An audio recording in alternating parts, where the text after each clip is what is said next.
আমি ঘৰ ভাঙিছোঁ চাওঁ। যদি আপোনালোকে গুৱাহাটীৰ পৰা জাৰ্নেলিষ্ট এটা যায়, টিম এটা, আমি আপোনালোকক লৈ যাম যে কাৰ ঘৰ আমি ভাঙিছোঁ। আমি বাংলাদেশীৰ ঘৰ ভাঙিছোঁ। যি নাই আমি আপোনাৰ কথা মানি লৈছোঁ, সিহঁতে বাংলাদেশী হয়। যদি বাংলাদেশী হয়, বাংলাদেশত পঠাই দেখুৱাব লাগিব। অসমত নহয়, ভাৰতত থাকিব নোৱাৰে।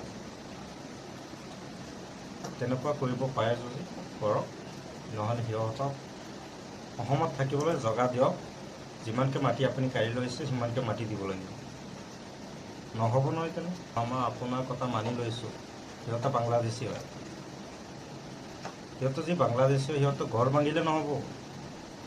প্ৰমাণ সহকাৰে বাংলাদেশত পঠাক।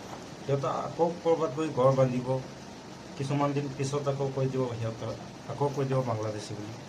নহ'ব নহয় কেনে নাপায় নহয়। এনে ধৈৰ্যৰ সীমা পাৰ হৈ গৈছে মামা। বাংলাদেশৰ নামত আৰু কি নকৰিব আপুনি। সেইটো আমাৰ দাবী। যদি সিহঁতে বাংলাদেশী হয়, আপুনি বাংলাদেশী মানুহৰ উচ্ছেদ কৰিছে, এইটো আপোনাৰ কথা মানি লৈছোঁ।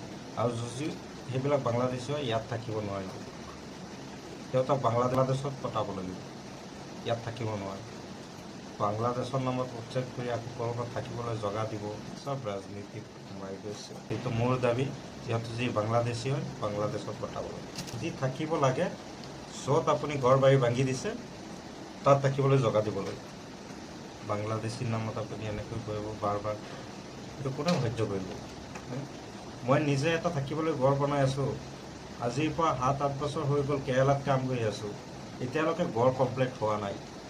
আপুনি কোনোবাই যদি এনেকৈ কাম কৰি ঘৰ বান্ধে, ঘৰখন অলৰেডি কমপ্লিট হৈ গ'ল, তাৰপিছত যদি আপুনি ঘৰখন ভাঙি দিয়ে, মনত কেনেকুৱা লাগিব মামা। আজিৰ পৰা 7-8 বছৰ কামৰ টকা লগাই দিছোঁ ঘৰত, সেই ঘৰখিনি আপুনি ভাঙি দিব। যিখিনি মাটি আছিল, মাটি কাঢ়ি নিব, হয় নেকি? অকণমান বুজিবলৈ চেষ্টা কৰক। অসমৰ ৰাইজো মামাৰ কথাত পৰি গ'ল, পাগল হৈ গৈছে, একদম মামাৰ ভক্ত।